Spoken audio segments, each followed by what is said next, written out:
there, everybody. So I'm going to talk just a little bit in the last 60 seconds here before we get going. So I'm going to mute my mic, and you're going to get about an hour's worth of performance out of the 5 of us. I've lost track. And we'll go for an hour, and then at the end of that hour, they're all gonna come over to this channel, basically, and congregate. And we'll spend an hour just decompressing, after party, explain what the hell it is we did today. All right? So let's go for a ride.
Okay.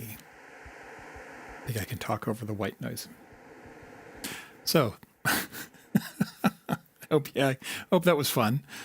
Let me just sign off with my friends here.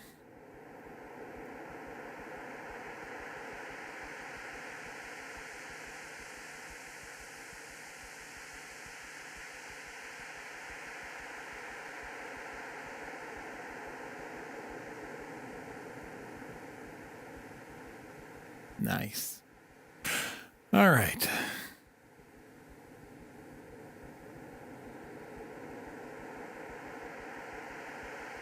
Bring the mic gain up a little bit. And so, all right. So that was 6 people. That was, so we say thank you. AnnaMotion Music, Dr. Cynthia, GerenM, Jeff Hopkins, Mr. Hop, and Andy Synkrotron, who should show up here in the chat within the next 5 or 10 minutes or so. And you guys can all thank them, although they have their own streams and they're wrapping them up. So the after party is here for what it's worth, right? It's like in high school. Yeah, my parents are gone, man. Come on over. And that's kind of basically true. My wife is in Salem today with her friends, and the dog is asleep. So there we go. All right. So that is that. Jamtaba is quiet. Let me bring my mic gain back up. All right. And let's put something on here. Oh, it helps if I route the audio correctly. Ding. There we go. That on in the background.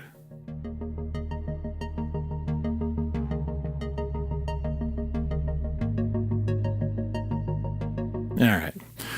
So, well, so that was a six-man band. All right. So hello to, let's see, Steve Smith, Dan.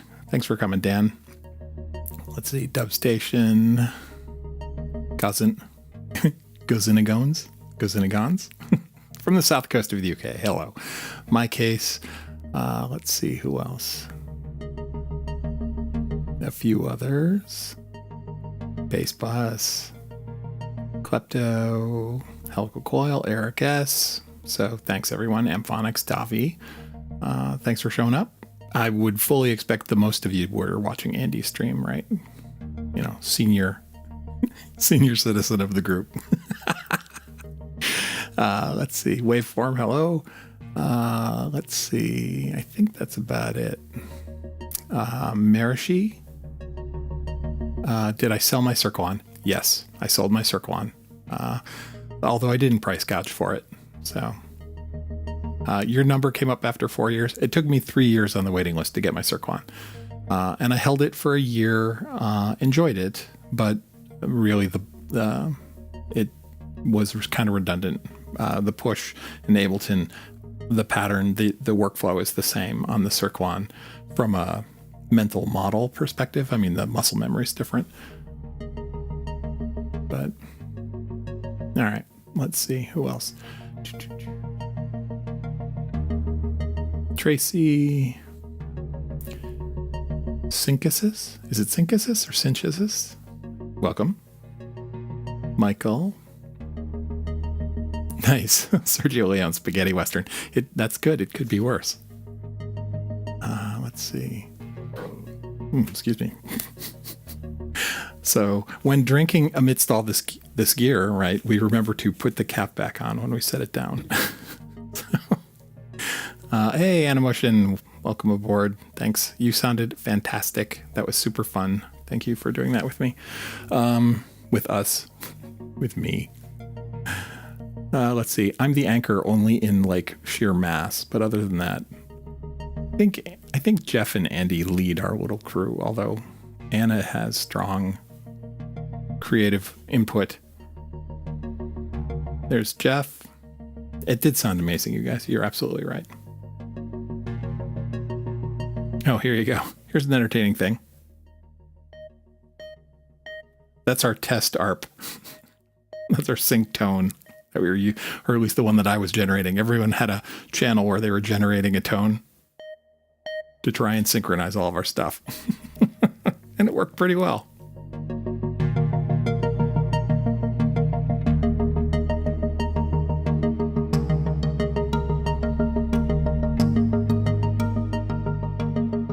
There we go. All right, people were clearing. That's fine. See you soon. All right.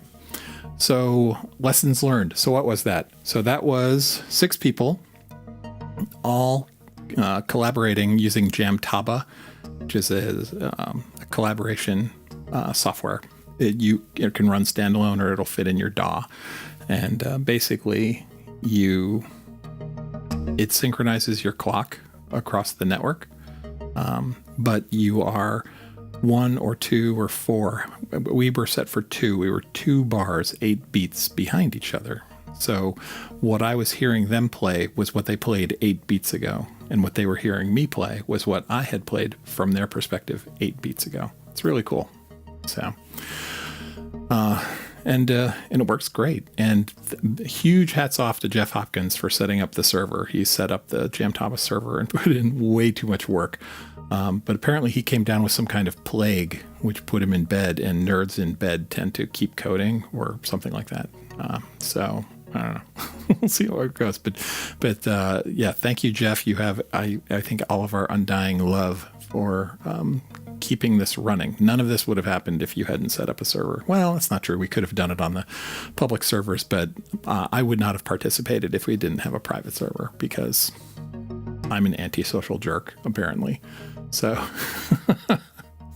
oh, nice raid from Synkrotron. Welcome everyone who's coming from Andy's channel or Anna's or GerenM's or Jeff's or whoever.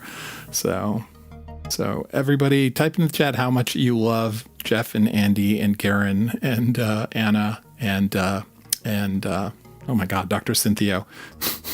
I'm so sorry. I'm a little punch drunk. You know, for as chill as the music is, it's a little stressful, right? It was super fun. Hey, there's Biscuit. All right, the Wookiee. All the faces I know from my Saturday morning hanging out at Andy's place. Nice. It's pronounced sing kiss kiss. Okay. Is the emphasis on the syllables like that? Sing kiss kiss? Even that's hard for me. I'm sorry. Sing kiss kiss. Good God, man. Or woman. Or person. That's okay. When I went to NobCon last year, I used a pseudonym, and I was Flanagan Leptorx. So I'm not a stranger to unpronounceable names. It's okay. People would read the name tag and go, "What's your name?" So something's up with my mic. The gain's like really high, but the gate is doing something weird. So if the noise floor seems really high on that, I'm sorry. Just deal with it. Yeah, 1 extra applause for Jeff, for sure.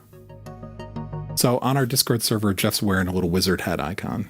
So we'll see how long it goes. What have you done for us lately? Let's see as I'm reading the chat here. Bring in another thing.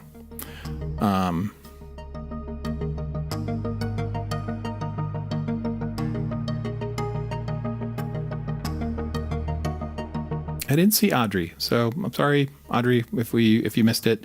If you're watching this later, you were missed. There was a bass part specifically for you. So it was just deep. There were some good drones today, Anna and Andy, the Wasp filter, and I have no idea what's in your setup anymore, but it sounded great.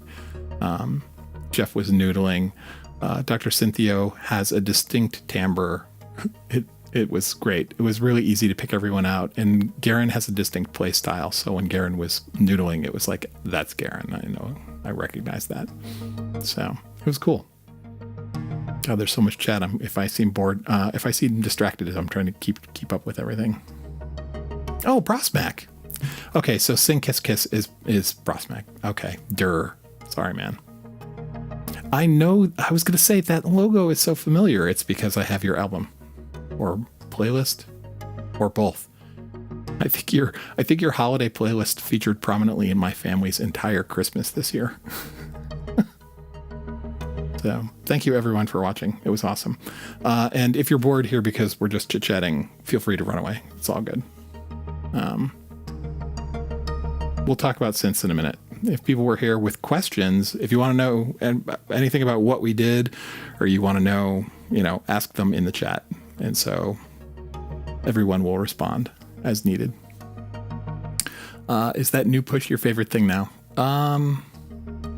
Well, I mean, the old push was my favorite thing. I like grids, right? I mean, I play. Yeah. Oh.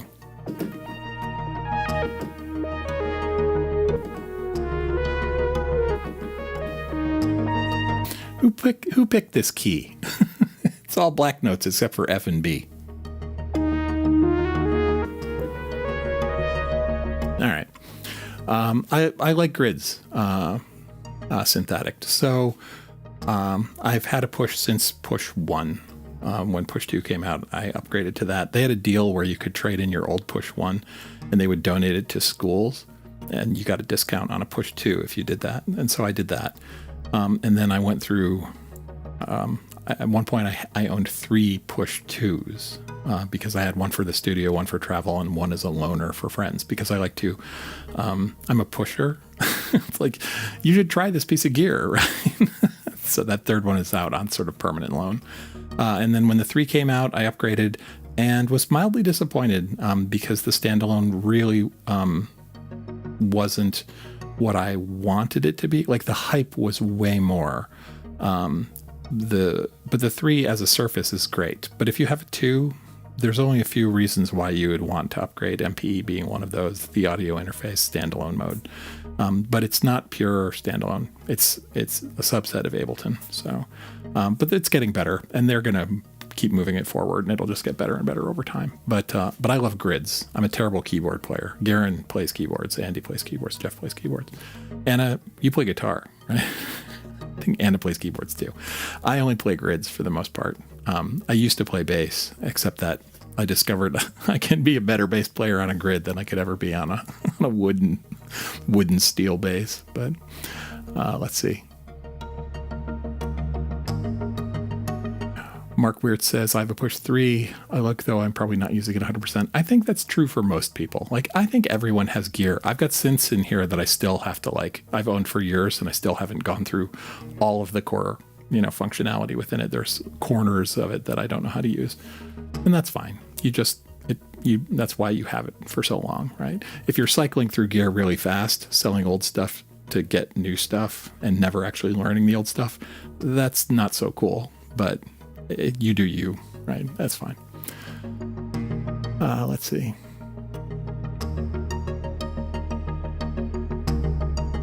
I'm catching up in the chat. Thank you, Andy. Thank you too. It's all good. It's like family. What are we? We're the Gallimaufry Collective. I gotta put that graphic up somewhere.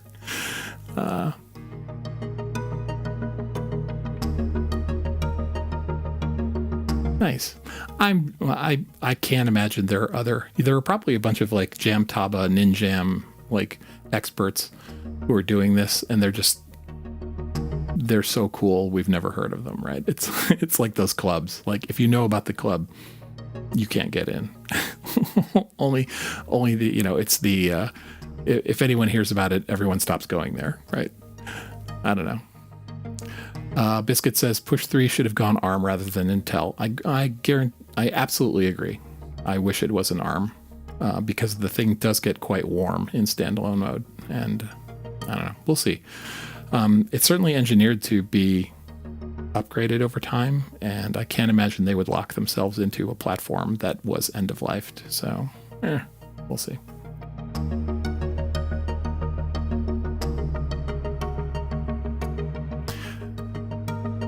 Gazinagons has keepers from 25 plus years ago. Yep, still discovering what they can do. I know. I have an Iridium. All right, it's behind me here. I love it, and it has 5 synth engines, and I've only used 2 of them. 6 months ago, I'd only ever used 1 because it was enough, right? I was like, I'm making sounds. I'm using the subtractive engine. It does what I want. I haven't used the sampler at all. And it'll do live sampling, live granular. So you can feed it audio. It will sample it, mess with it in the grain system, and then mangle it further. That's an entire area of synthesis I've never tried, but I'll get around to it one day. The first rule of Synth Club. Yeah, exactly.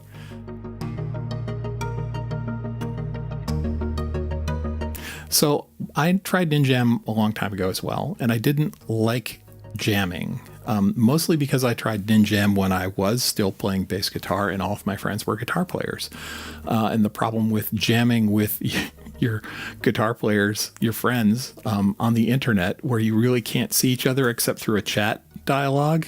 And you know how guitarists get, right? Like they're in their element and they're not looking at the chat. So inevitably my first Ninjam experiences were like, hey Luke, can you play 145? You know, can you play 16 bar blues and just let us solo over it? And it's like that gets really repetitive and boring really fast, right? So I didn't like jamming, and Jamtaba wasn't my thing. But what got me hooked was droning with Jamtaba with these guys. Right. It's a very different experience because you don't have to stress about progressions or making sure that you have to do chord changes in an anticipatory way. You pick a key and pick a root in a mode or whatever, and you just go nuts. And you just have to listen to each other and make sure it sounds good, which is basically what you would do with bass and guitar as well. But something about the synths merging and blending, I don't know, it's more than the sum of its parts. I get into the flow really fast with these guys. And what's funny is I can do it completely in the box. So over the last couple of weeks, I'll see them on the server and I'll hop on. I have not hopped on as much as I should have, but on the, baby steps. But I'll be on the couch. My wife will be watching, Deckhands in the Mediterranean Behaving Badly, whatever that show is, right? She's watching reality TV. And I'll have my laptop and headphones, and I'll just actually be in the box completely, drawing patterns and arpeggiation sequences, feeding it into Jamtaba with them, and literally jamming. And I don't think I've ever done one where I didn't lose an hour like that, right? It was like gone. It's awesome.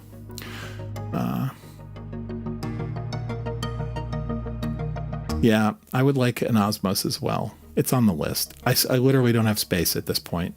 I've run out of inputs because I like to have everything wired up always. I have some patch bass, but I don't know. I'm trying to adult a little bit. Drone is life. That is so true. I have an image. I wish and I don't wish. I wish I could dump images, like drag and drop pictures in here, because I have a great picture of Synkrotron looking sternly at the camera, and we've got Drone is Life as the subtitle under it. It's awesome. Improvising on Twitch. Yeah, there's a group, there's a global group called the Golden Shrimp Guild. I have some friends therein. And they are seriously into streaming on Twitch, and I've participated in one of their events. It's super fun, but they literally take too long. They go for days, So, what is this? Anna's posting in the Discord channel, back channel. The drums kicked in here. Nice. Thank you, Anna. It's way easier to talk in Discord in the background than use the Jamtaba chat. So there's a piece of feedback for you.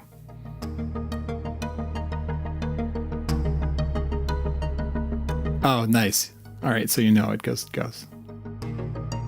Paul Artola. I didn't see you sneak in. Welcome back. I can't remember whether you've been before, but either way. You have a local jam group that has a monthly meetup and they make tracks for a few hours. Yeah. Just pick a BPM and key and roll tape. It's super popular, right? Certainly in the guitar world, in the, garage band world. I haven't seen it much in the synth world, but we're doing it, and I'm sure others are doing it too. So Mark's in GSG. Okay, cool. Mark, did I meet you at KnobCon last year? So I met a few GSG people who were new to me there. You aren't. Oh man, I have your business card somewhere. If you are, what was it called? Make mistakes. I don't know if you make mistakes. I think his handle was Make Mistakes. He was like Synth Santa Claus. His beard was whiter than Andy's. If that was you, hi, good to see you again. If not, it's cool.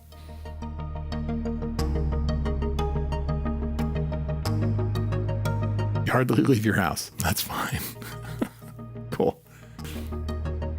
When the drums kicked in, we're going to be a band. That was like a potential faux pas, right? I had played that rhythm part in one of our sort of practice sessions, but I wasn't sure how it would go over. And I was praying that the downbeats would sync up, and they did. So, hey, synchronization works. So Golden Shrimp Guild, I have some of the members are like the sweetest people, but there's almost too much pressure for me. I don't know.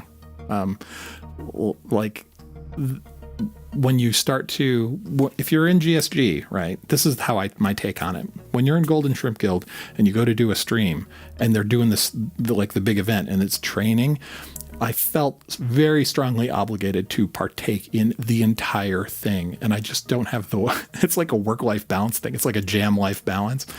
I mean, I can go in for an hour or two, but I just, and I felt bad that I couldn't stay for the whole thing. So I don't know. We'll see how it goes.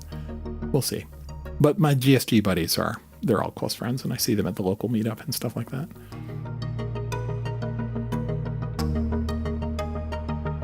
Do you think Ableton Link would work beyond a local LAN? I don't know. I've only used it on a local LAN, and it works pretty well. There are always, it depends, right? Most devices behave, but it is possible for something to lose the downbeat. And the Link hardware that I use, shout out to Circuit Happy, the guys who make the Missing Link 2, which is a desktop link unit, and they also make a Missing Link that goes in your modular. They work great, but Link itself seems to occasionally be capable of getting off the downbeat, but that might be the gear, not like the gear it's driving. Like, MIDI implementations from synth to synth are weird, right? The third wave is an example. When the third wave first came out, its synchronization over MIDI was awful, like really bad. It's great now, but that's true of a bunch of synths. Some of the Behringer stuff, even another example would be the Hydra synth. Early versions of the Hydra synth firmware, the syncs sucked. Like MIDI sync was terrible. So I don't know. We'll see where it goes. But yeah, I like Ableton Link. If you go watch my January videos, there's a playlist for January of 2024, I used Ableton Link to control my modular and synchronize it to the rest of the hybrid system. And I used it every day, and it worked great. 30 performances. You can go check it out.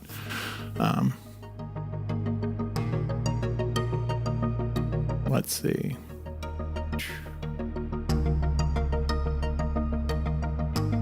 All right, talking about GSG.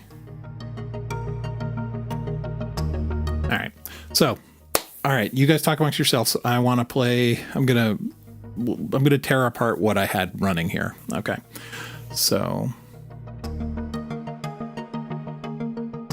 all right, so we had 7 instruments in the rhythm part. Okay, so most of this was in the box. The only thing that was an actual hardware synth was this.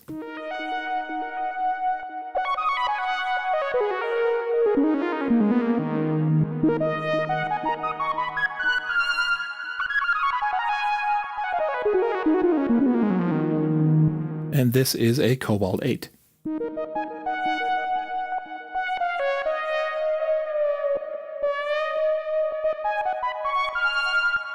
So I have analog and digital synths. I prefer things that stay in tune. So I love my analog synths, but I only reach for them usually when I'm composing. And so I don't have to worry about them going out of tune because I don't want to get up out of the cockpit and go over there and figure out, adjust them. from a temperature perspective. My wife, who I love very much, is a woman of a certain age and gets hot flashes. And so our temperature in the house fluctuates wildly as she adjusts the thermostat to compensate. It does strange things to analog synths. So what I generally do is when I'm performing live, I'll tend to use digital synths.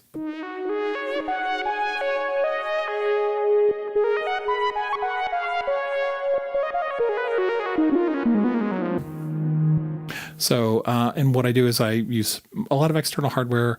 I do use soft synths. So here I'm using a whole bunch of Omnisphere instances, but most of the processing I do in Ableton. I use the Ableton effects, and I'll tell a synth, just don't bother.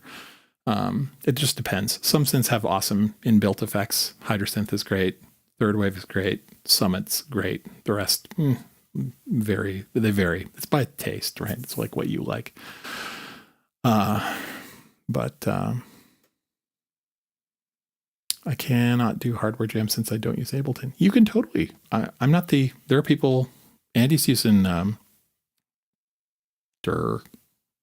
Ableton. Andy's using Reaper, right? So, I mean, you can totally get around it. Sub 37 is great synth. Wave State, yep. The Prologue, I'm not a fan of the Prologue. Nothing wrong with it as a synth. It just never grabbed me. So I have a bunch of other Korg synths. So don't have room for the big synths. We bought this house so that I could have a room for big synths. And then my son moved out. I was like, yes. I mean, I love him. Don't get me wrong. It's like more space. And so there's some overflow into what was my son's bedroom, which is now the guest bedroom. And my wife is really short fused when it comes to, we have guests coming over and I've got a bunch of synth gear over in the guest bedroom. She's like, you have to get that out now. Right. Oh, Paul was joking. Okay, fine. That's fine. I lose context because the chat is zooming by. So, and Andy and everyone is chatting in the Discord back channel as well, and like posting graphs of stuff, network stats for the server. I'm like, I'm not paying attention yet. I'll get around to it. You like the Prologue's sync sound? All sync sounds are good. I love them. And the Prologue's a great synth.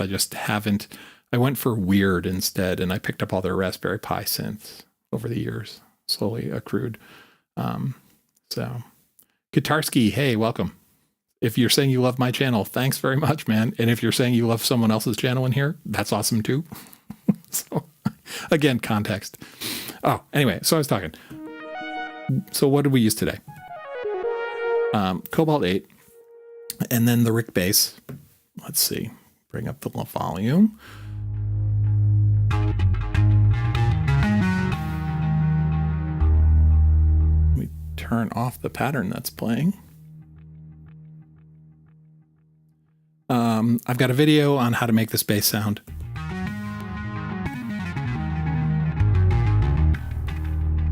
Hang on. I gotta mute my mic for a second so I can really bang on this.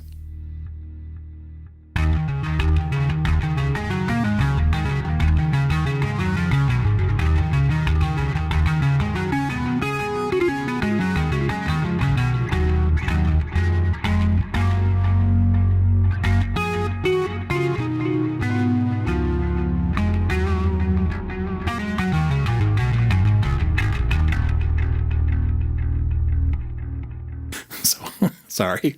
So my music is a mix of Berlin School. What do they say? It's the intersection of Berlin School and prog rock and film music, because I used to score films a long time ago. So I like that. That is a bass built out of Omnisphere. If you want to learn how to, and a few other things and a bunch of Ableton stock things. And if you want to learn how to make that, there's a video on it. Search for Synth Seeker Rick bass and you can look it up. Everyone asks every time I play it. They're like, how do you make that? I made a video. All right. And then let's see. Let's turn our volumes up. So what was playing, let's start the patterns. All right. So we just had some ARPs. So the goal of today was to support each other while we were playing, right? So we picked a key. We are an E flat minor. And so what I've got here is the simplest thing in the world. Let me throw it up on the screen. All right. Is that coming through? Yeah. Great. So the clip for this synth is basically a 3-note chord. It's playing an E flat, D sharp, and another E flat 2 octaves up. And then I've got a group of 3 notes. Every time the pattern plays, it picks one of them randomly and chooses to play that one. Right? So we've got, right, B flat, A flat, and G flat. Got into an argument about that. Anyway, so basically it's running through, and you could see it on the push. Right? That's playing those 3 notes. These 3 notes. And I've basically just got an ARP that's trying to support my friends while they're playing.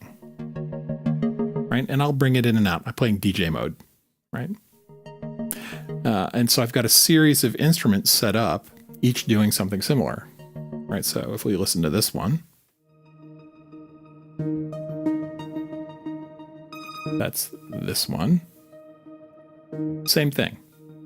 It's literally the same chord. It's just this one's 4 bars long, whereas the other one changed its note every bar. This one changes it once every 4 bars. Now, from a Berlin School bed perspective, these 2 patterns laid on top of each other. Right? Sounds good.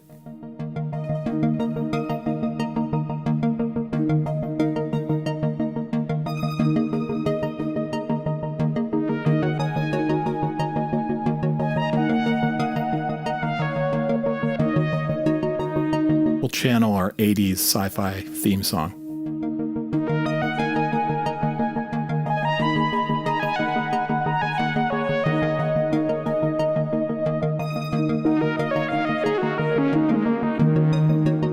Right?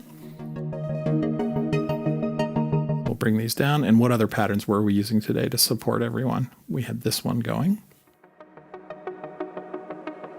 Little short plucks. Again, same thing. I literally just duplicated that clip across the synths, and I DJ'd. I brought the synths in and out over time. Yeah, heavy delay, heavy reverb, right? Because delay and reverb make synths sound good. And then we also had our test sync sound. And then one thing I like about Omnisphere, so everybody, you know, hardware or VSTs, they are equal in my eye. I like both. I don't have a huge collection of VSTs. I'm not the sort that collected, you know, hundreds of them, thousands of them, because I find most VSTs made by Joe, the VST guy, are unstable. That's my opinion. Okay. I'm not dissing your favorite boutique VST. But I tend to lean towards established, you know, virtual instrument houses, right? And so I like Omnisphere specifically for organic electroacoustic sounds. So that's what this is. So you've got the sort of organic wood pluck sort of sound, and when you lay that,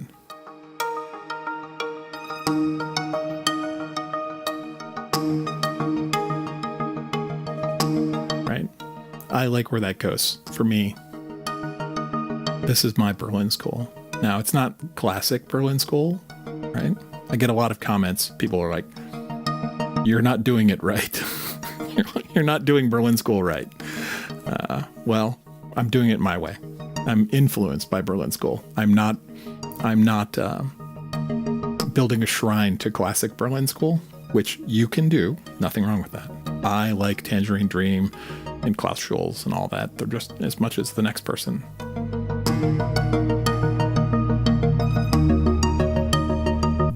But I like that too, you know? Yeah, Yeah, Valhalla Shimmer features prominently in a lot of these.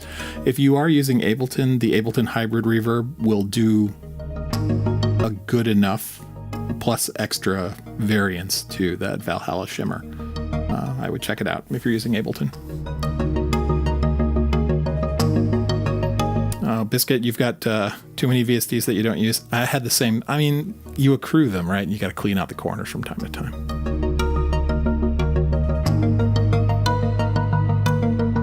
And then the rhythm part was just a loop. So it's literally just a drum loop. And nothing fancy, no fills, no variation. I have a drum machine over there. I have a TR-8S. So when I do go out playing live, if I'm not taking the laptop, if I'm going to be just hardware, pure hardware, I use a Launchpad Pro Mark III because that's a nice 4-channel sequencer, and it's a grid and note mode that I can play on top of. And then I'll take one or more synths to drive with the Launchpad sequencer, and then run them into the audio inputs on a Roland TR-8S, send it clock from the Launchpad, and then use the TR-8S as a drum machine for patterns and stuff like that. But for this, just a loop.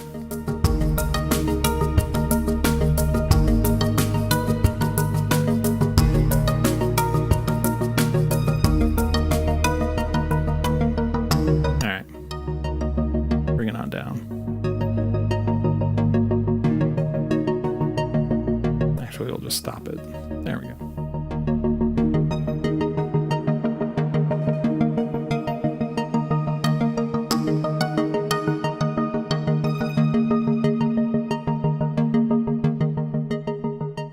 There we go.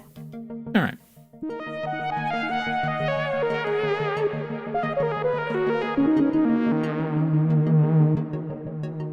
Cool. All right, so is Jeff, are you and Andy and Anna going through, are you running your fingers through the entrails of the server logs and the recordings of what we just did? I see Jeff saying my stream had nobody else's audio. As long as it had yours, right? We can merge it all together in post.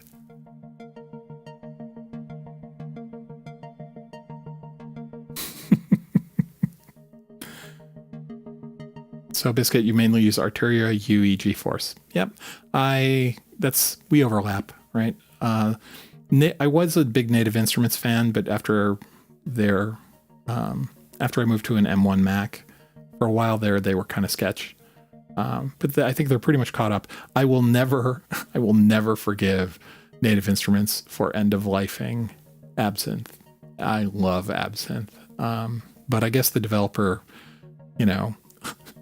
I work for a software company, and one of my jobs is to help them analyze and measure technical debt and find bad development processes. It's sort of my day job. And in my headcanon of what happened to Absinthe is that the developer wrote Absinthe, published it through NI. They may have put resources people on to help support it over the years, but somewhere along the line, it relied heavily on, very platform CPU specific instructions or something, because it was really efficient, attempting to get it to behave. And when it came time to port it to an ARM processor, he was like, I'm out. You guys go for it. I think that's what happened. And basically he started over from scratch, which is a pattern that happens, right? You're like, we can't fix this one, but we'll rebuild it over here. And his new synth is basically his new take on Absinthe. It's not quite the same, but it's decent and it runs on an M1. But I'm so sad that Native Instruments killed Absinthe. I'm like, very sad. And it'll run, but it runs in like the, Rosetta 2 sandbox mode. And so I'm not using it. So, and I like, and I still use their stuff that supports M1, but not so much. I like Omnisphere. I like Arturia. See where it goes. Paul is death to Native Instruments. Grr. And Spitfire. I'm not a huge fan of Spitfire. Not for any significant reason. I just never drilled down into their products, and I don't know anything about them. So I live in my cave, and I don't always come out. So Paul's go-to is an emulation of plate algorithms from the Ensoniq DP days. I don't know anything about the Ensoniq effects. I know that they're popular and their hardware is popular and people are like keeping it going. I just picked up an Ensoniq SD1 and I'm really happy with it. And my Ensoniq ESQ1 is dying. I'm sad about that. I'm trying to figure out if it's worth fixing, worth triaging, I'm not sure. But anyway, so let's see. I don't know, guys. I'm really burnt from from that last performance, an hour. I could do some live looping here if you really want, but I think we'd rather just sit and shoot the shit. But you tell me. Does anyone really want to hear some live looping? Or do they have any questions? Let me know. Or ask the others. They're still in here, I think. I see GerenM chatting. I appreciate everybody coming out for the show. It was super fun. So.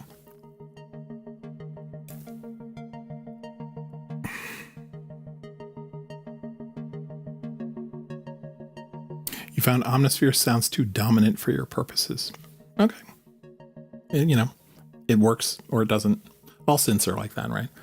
I really like the Micro Freak, right? I own a Micro Freak in hardware. Oh wait, there's no software version. That's the Mini Freak.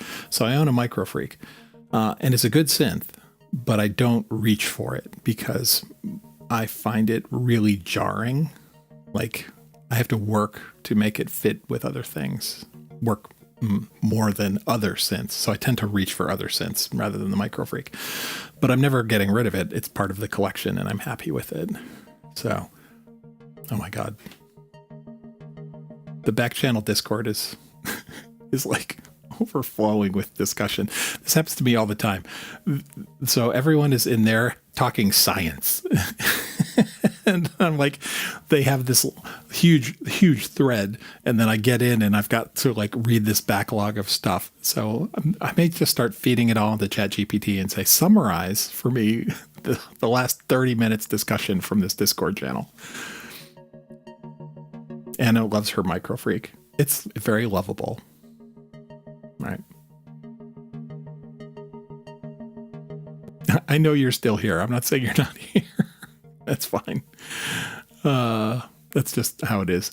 Martin Looters. Hey, welcome. If you posted it earlier and I missed it, I'm sorry. Let's see. Oh, you're doing port. Okay, so you're porting. Are you a software dev? Or are you porting it yourself? Or are you talking about just moving from version 1 to version 2? I don't know what iPlug is. That sounds like you're the dev. Good luck.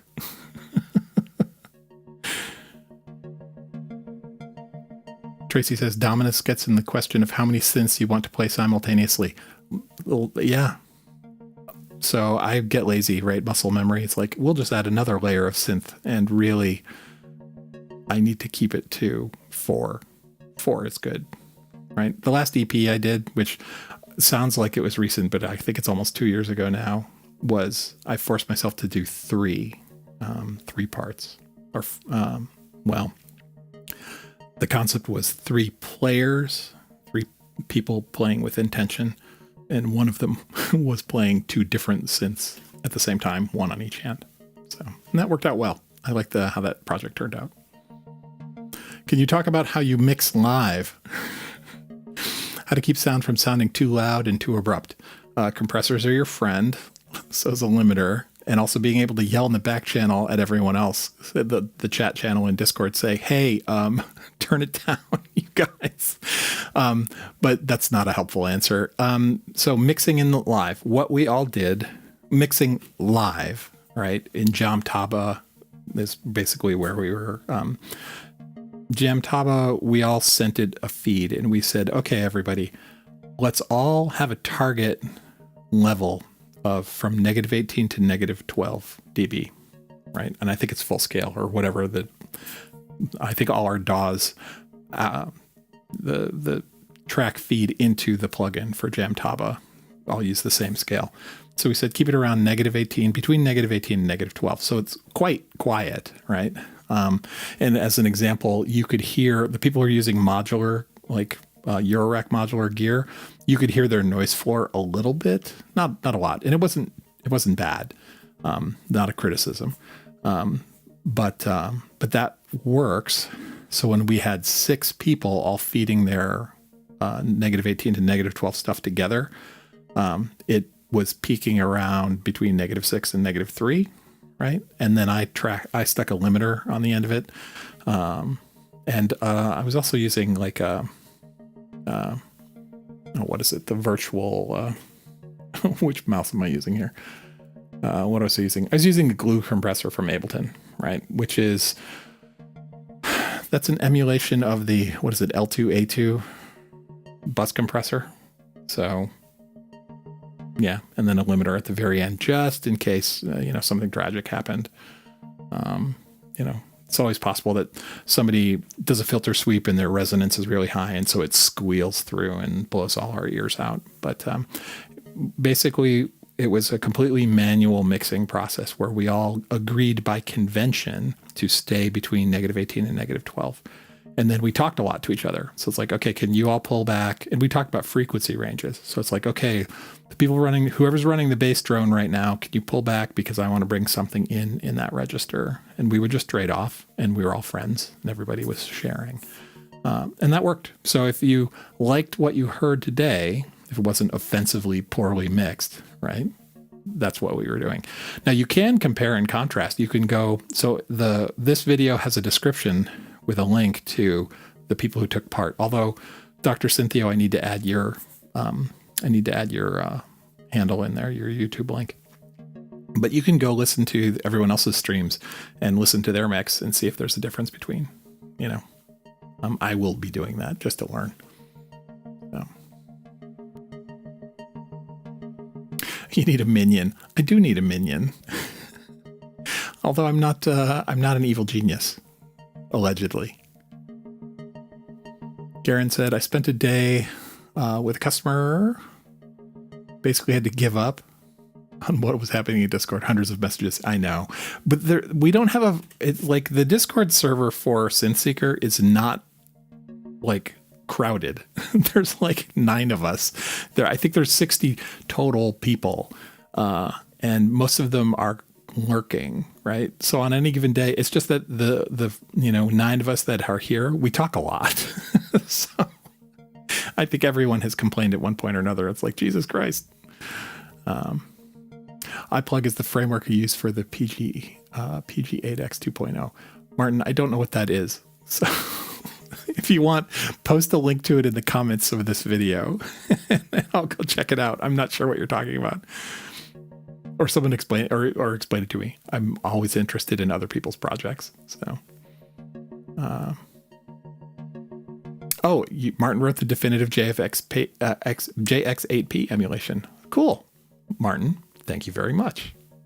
Definitive. So, you must have come here from Andy's channel because we don't get definitive authors in this channel. We're overflow famous, pulling in from Synkrotron or something like that. Cool. Let's see. Tracy's team harsh noise floor. You just turn the resonance up and then you play the noise floor like it's an instrument, right? Harmonic series there.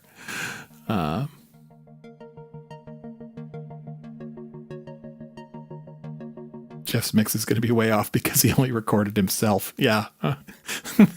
Everyone has got, your noise floor is too high. All I can hear is this Jeff guy. No, we never stop talking. Let's see what else.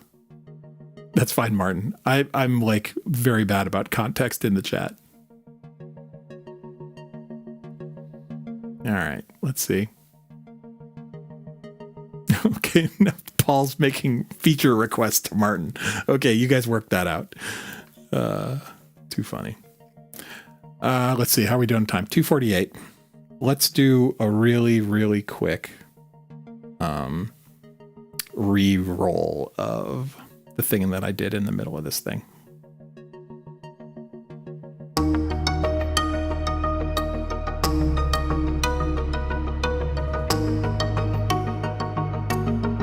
So at its peak, in the middle of the little section that we'll call mine in today's performance, what you're hearing was this. Basically, and so we can talk about backing tracks. So they're prepared clips in Ableton. Is that coming through? Yeah. Right. So I don't always live loop everything. Sometimes you want something canned that works appropriately. So these were there. I worked out this bed and I just noodled over it.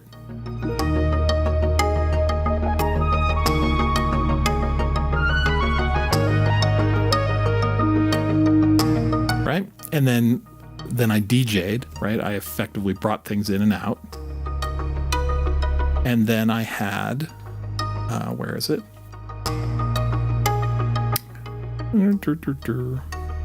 Right, this stuff's going. So it was everything was just like one bed. There was no chord changes and there was no different clips. The only difference was the bass line had some variations.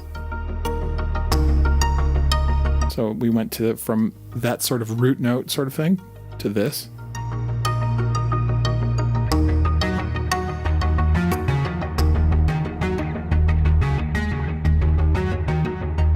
So if we had a guitar player, they could turn on a little distortion and get some chugging.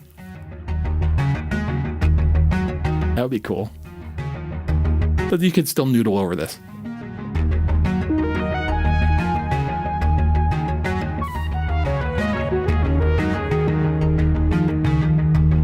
I know. Andy has a guitar. So does Anna. I'm sure Jeff does. Yeah, canned sauce with noodles, literally. And then we had another variation here.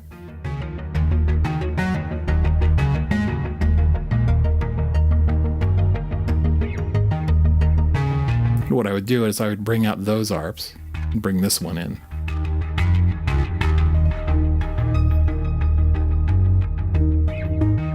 Right? And it's literally DJing and then playing over it, improvising.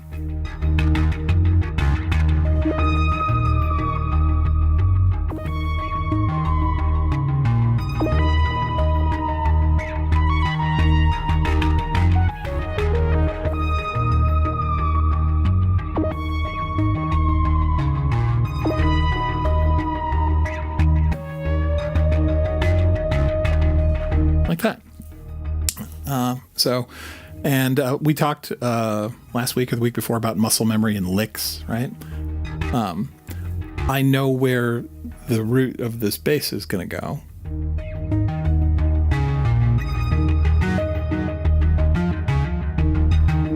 And so I just worry about what note I'm going to land on.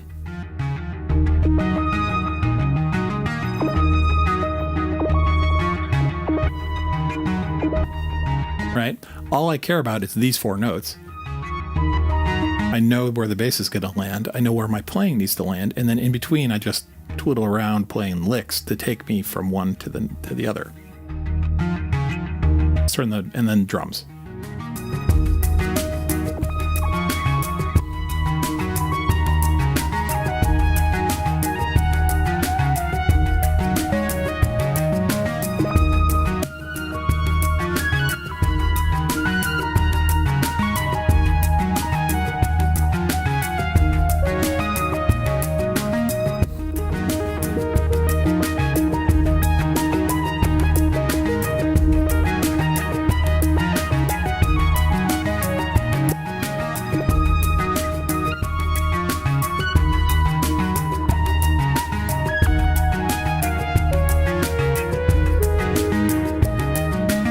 So that's it.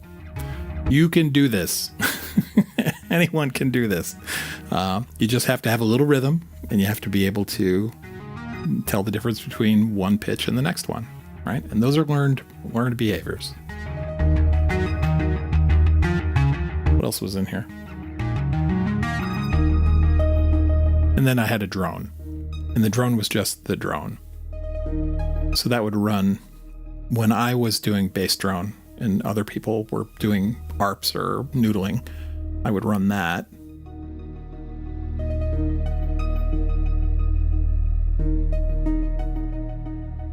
And I would play with sub-level. That's for Audrey.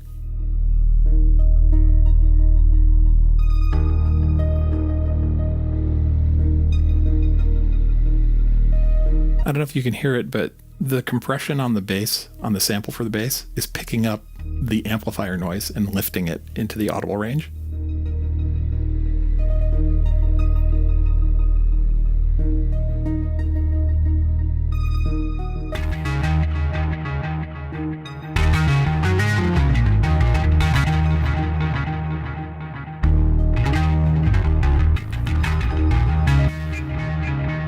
Hold on, I gotta mute the mic. I'm pounding on the pad so loud it's triggering the noise gate on the mic.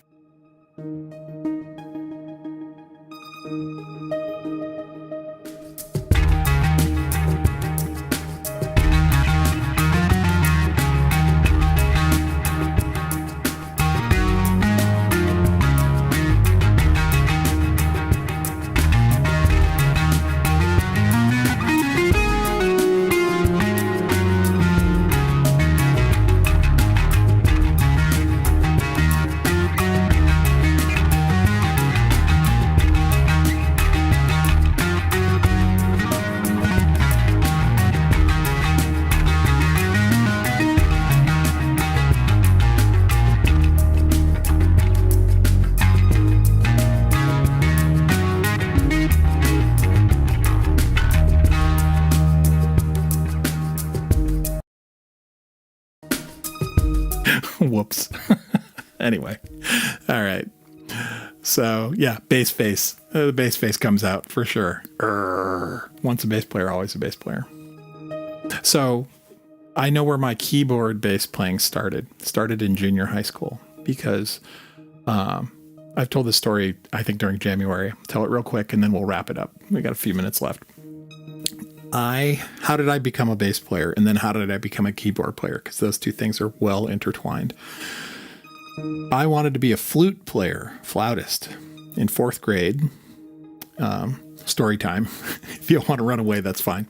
In 4th grade, they came around, they being the administrative whatever, saying, we have an orchestra and a band program, and let's see if any students want to be in that. And, you know, permission slip comes home and your parents sign you up and there's a commitment there that they'll rent an instrument from the local music store or something like that. That's fine. My parents are like, make it so. Both my parents were musicians in the 60s. That's a different story. And so we went through something that was kind of like a cattle call where a bunch of people showed up in my classroom with a bunch of different instruments and you got to try them all out. And I wanted to play flute. And so they tested you know, blow through this, you know, blah, blah, blah, blah, blah. They send some sort of write-up to my parents, and then your parents select the instrument for you. Children are not allowed to choose. And I'm sure they're guided by what they need, you know, because an orchestra doesn't need 12, you know, bass players. They need 12 violins, you know, and 2 basses. My parents selected for me the viola. Which I hate. Absolutely hated it. Super disappointed. And they tried to pitch it to me. They're like, oh yeah, it's the same register as the human voice. It's a beautiful instrument, blah, blah, blah, blah, blah. Whatever. It sounded like caterwauling. I hated it. And so there was a struggle for me to play viola for a few years. And then I was a big kid. I hit my growth spurt. And I was tall enough to play the string bass. And so the orchestra person, the conductor and you know, administrator was like, oh, you don't like the viola. You're not very good at it because you're not practicing, right? They're like, you can play the bass. And I'm like, okay, maybe that's better. And they're like, well, there's a bass at school and it's too big for you to take home. So you can only practice at school and you don't have to practice at home. And I heard that as, whoa, no more practicing. I don't have to practice at night anymore. Okay. So I switched to string bass and did that. Biting your tongue about railroading kids into established music. Yeah, I know. You don't have to bite your tongue. Rave on, Tracy. It's fine. And so I ended up playing string bass, and I was terrible at it. I was absolutely terrible at it, but I learned basic, how to read a bass clef and how to play a bit, right? And this is elementary school string bass, middle school-ish, somewhere in there. Anyway, so one thing led to another. We moved a lot because my parents were entrepreneurs, hippies turned entrepreneurs. And at one of the other schools that I went to, I was sitting in music appreciation class, and it came up in conversation with a teacher that I played string bass, although I didn't own a string bass. And she said, "You play string bass?" I'm like, "Yeah." So she pulled me out of class, took me to the orchestra manager, and said, "This kid says he plays bass." And they stuck a string bass in my hand and put some sheet music in front of me, and I played a little bit. And they said, "You're not in music appreciation class anymore. This period, you are now in orchestra. Congratulations, you're our only bass player." And that was fine. And I ended up practicing a bit more there because I was in middle school at that point, and I learned that you could cut class and go practice, and they didn't get quite so mad at you. So when I didn't do my homework in English, rather than go to class and get yelled at, I would go down to the music studio and practice my bass. And so that was school progression. Eventually, the school year ended, and the jazz band instructor came up to me and said, "Hey, do you play an electric bass? Because my bass player is graduating and going away, and I needed to fill his spot." And I lied. I said, "Yeah, I totally play electric bass." Like, "Okay, well, you're in next year." I'm like, "Great, thanks." And I went home, and thankfully my birthday's in July, the middle of summer. And I told my father, I said, "Hey, they asked me to be in the jazz band, but I need an electric bass." And my dad got me an electric bass for my birthday. And so that's how I became a bass player. And I liked playing that. That was cooler, right? I started getting into garage bands, things like that, and practicing. But what led me to play synth bass was that same jazz band director also ran the concert band. And not only did he not have a bass player, but he didn't have any tuba players either. But he did have a Rhodes bass keyboard, which if you watch, what's his name? Jorb. If you watch Jorb's YouTube channel, he did a whole video about the Rhodes bass. It's like 2.5 octave bass keyboard. The school had one, and he was like, "You read the bass clef. Can you play a piano?" And I'm like, "I can, play it well enough to play the bass parts." He's like, "Great. Not only are you in jazz band, but that study hall elective where you used to go hang out and smoke with your buddies. Yeah, now you're also in concert band, and you have to come in here and you're going to play the tuba oompa parts on this Rhodes keyboard bass. But that's why I play keyboard bass." I say it's because Mr. Proudfoot, the director, pulled me in and said, "Not only are you going to play bass guitar, you're also going to play keyboard bass in the concert band. You're going to play all the tuba parts." And I swear to God, if they had a portable keyboard bass, he would have put me in marching band playing the tuba parts, walking around with a portable keyboard bass. Anyway, all right, dumb story. It's 3:02. I think we're done for today. Thank you, everyone, for showing up. I really appreciate it. And thank you to all my peers on the Discord server. Thank you to our Gallimaufry Collective. I love that name. And I will talk to you guys later. We'll do another one of these next weekend. Well, the Sunday Synth Shenanigans is at 2 p.m. or 2 p.m. Eastern, right? U.S. Eastern. It's started an hour from now, every Sunday. Feel free to drop by and visit. And we'll probably do another jam in a month or two because it's fun. And we'll work that out. And for those of you who are new, happy to meet you. Hi. For those of you from Andy's stream or anyone else's streams, howdy. I'll see you on those streams too. Have a good time, and I will talk to you all later if I can figure out where the button is to stop the stream. There it is. Bye, guys. Have fun. See ya.